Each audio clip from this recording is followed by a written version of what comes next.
Halo Sobat Cendrawasih Pos TV, jumpa lagi bersama kami dalam program Cepos Menyapa.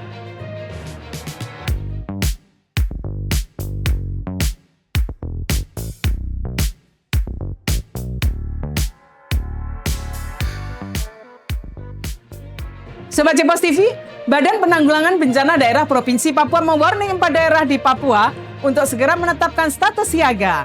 Adapun 4 daerah tersebut yakni Kabupaten Jayapura, Kabupaten Kerom, Kabupaten Waropen, dan Kabupaten Kepulauan Yapen.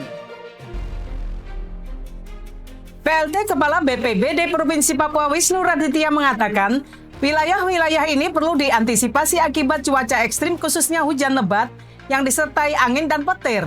Wisnu menjelaskan, sejak Desember 2025, BPBD telah menetapkan status siaga bencana yang berlaku selama 3 bulan dan berakhir pada Maret 2026.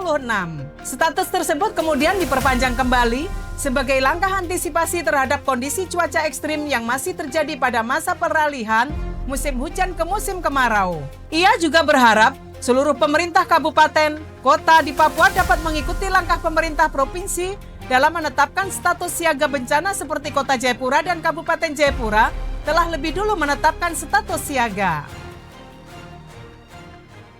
Wali Kota Jayapura Abiserolo kembali melakukan inspeksi mendadak terhadap aktivitas pedagang kaki lima yang berjualan di kawasan Jalan Otonom, tepatnya di depan Pasar Baru Yutefa, Sabtu 11 April.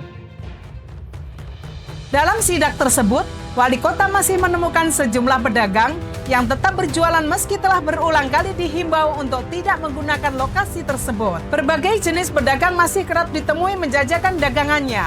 Ini dinilai mengganggu ketertiban umum serta membahayakan keselamatan pengguna jalan. Wali Kota dengan tegas meminta mereka untuk segera menghentikan aktivitas berjualan, sebab lokasi tersebut bukanlah kawasan pasar, melainkan bahu jalan yang rawan terjadi kecelakaan. Menurutnya, upaya penertiban telah dilakukan secara persuasif sejak lama, namun masih adanya pedagang yang kembali sehingga perlunya langkah yang lebih tegas dari pemerintah. Sebagai bentuk tindak lanjut di lapangan, Wali Kota langsung menghubungi pihak kepolisian untuk segera memasang garis polisi di area tersebut. Peredaran narkotika jenis ganja di Jaya Wijaya kian mengkhawatirkan, sebab kini tidak hanya ditanam di distrik-distrik yang jauh dari kota, namun juga ada oknum-oknum yang sengaja memanfaatkan lahan kosong, baik di belakang rumah untuk menanam narkotika golongan 1 tersebut. Kapolres Jaya Wijaya melalui Kasat Narkoba Ibtu Jan Saragih menegaskan, perlu keterlibatan semua pihak dalam melakukan pengawasan peredaran narkotika jenis ganja di wilayah Kabupaten Jaya Wijaya, khususnya Kota Wamena. Kapolres menghimbau kepada semua pihak, baik tokoh adat, agama, pemerintah, dan semua pemangku kepentingan untuk bersama-sama melakukan pengawasan terhadap peredaran ganja di Jaya Wijaya. Menurutnya, sudah beberapa kali ditemukan ada warga yang memang sengaja menanam ganja dengan memanfaatkan halaman rumahnya yang tersembunyi.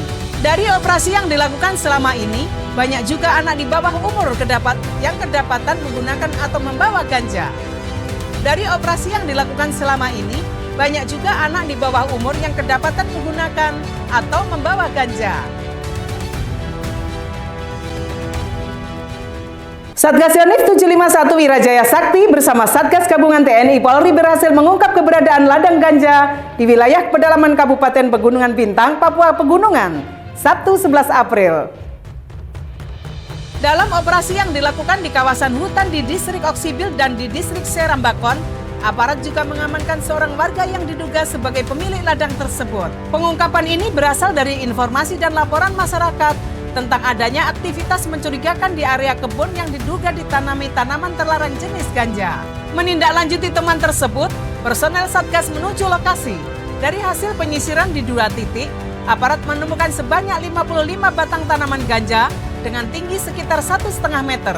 Sementara di titik kedua, ditemukan sekitar 80 batang tanaman ganja dengan tinggi mencapai 2 meter yang diduga siap panen.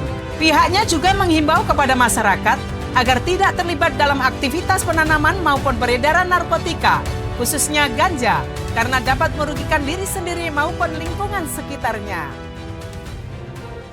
Demikian berita tadi sekaligus mengakhiri perjumpaan kita edisi hari ini. Untuk selengkapnya bisa dibaca di Harian Cendrawasih Pos dan website kami cepos.online.com.